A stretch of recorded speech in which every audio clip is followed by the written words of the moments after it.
In this video, I will expose a rather cheap tactic employed by Epidemic 2020 in his most recent video, Uncommon Sense Ethics, in which he responded to a moral dilemma presented by another YouTuber by the name of thepuppyturtle.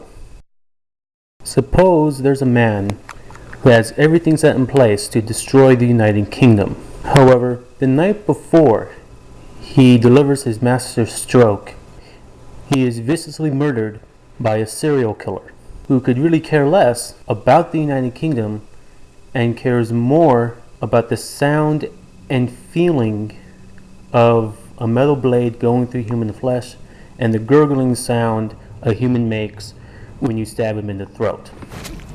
Now this presents a problem for Epidemic 2020, thepuppyturtle contends, because it draws this principle, this statement is true, into question.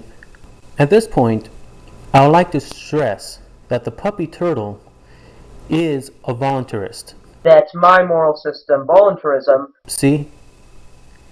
The reason why I want to stress this point is because this is the very first thing Epidemic 2020 says in response. Consequentialism, which is a moral philosophy, argues that something is good if it brings about a good consequence. Now it's all fine and good that he knows what consequentialism is, and he knows what utilitarianism is, and that he believes that utilitarianism ultimately doesn't work. But that really has nothing to do with the dilemma itself.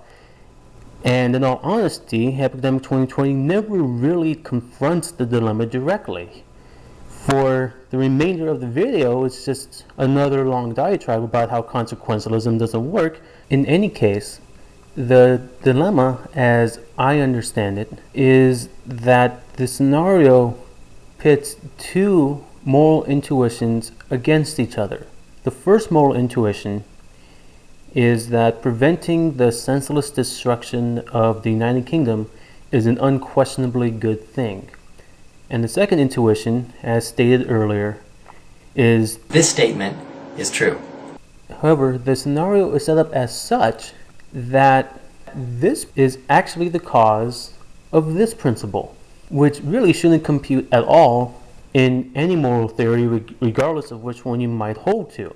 Because you have two options here. On the one hand, you can praise the fact that the United Kingdom was saved, but to a certain degree, you're also praising what the serial killer did, which you really don't want to be praising. Conversely, you could condemn what the serial killer did. But again, to a certain degree, you're also condemning the fact that the United Kingdom wasn't senselessly destroyed. I would like Epidemic 2020 to respond to this dilemma without having to shift the conversation to utilitarianism, naturalism, or any other moral viewpoint he doesn't like, and explain how it is compatible on his own moral viewpoint.